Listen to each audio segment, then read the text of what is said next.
بسم اللہ الرحمن الرحیم۔ سامعین محترم، رمضان المبارک میں جب ہم روزہ رکھتے ہیں تو روزہ کے حوالے سے روزہ کے متعلق مسائل کا علم، مسائل سے واقفیت اور روزہ کے مسائل کا جاننا بھی ہمارے لیے ضروری ہے۔ روزے کی حالت میں انجیکشن، ٹیکہ لگوانا آیا یہ جائز ہے یا نہیں ہے، اس سے روزہ فاسد ہوگا یا نہیں ہوگا؟ تو پہلی بات یہ ہے کہ روزے کی حالت میں انجیکشن لگوانا، ٹیکہ لگوانا جائز ہے، اس سے روزہ فاسد نہیں ہوگا، روزہ نہیں ٹوٹے گا، آپ کا روزہ خراب نہیں ہوگا۔ اور دوسری بات یہ ہے کہ انجیکشن لگوانے سے خواہ وہ کسی مرض کے لیے ہو یا طاقت کے لیے ہو، اس سے روزہ فاسد نہیں ہوگا، یعنی روزہ نہیں ٹوٹے گا۔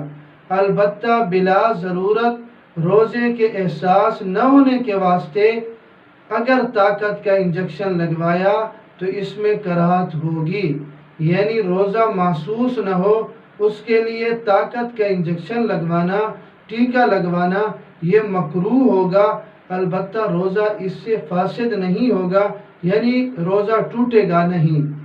اور تیسری بات یہ ہے کہ انجیکشن خواہ گوشت میں لگائے یا رگوں میں، دونوں صورتوں میں روزہ فاسد نہیں ہوگا۔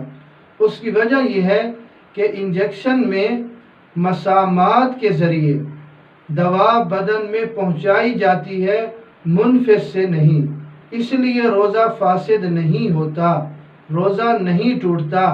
جیسے غسل کرنے سے ٹھنڈک کا اثر بدن میں سرایت کر جاتا ہے، زہریلے جانور کے کاٹنے کا اثر بدن کے اندر سرایت کر جاتا ہے، اور زہر کا اثر اکثر دماغ پر ہی اثر انداز ہوتا ہے، اور بعض جانوروں کے کاٹنے سے بدن پھول جاتا ہے اور زہر اندر جسم کے اندر تک پہنچ جاتا ہے، لیکن بالاتفاق روزہ نہیں ٹوٹتا۔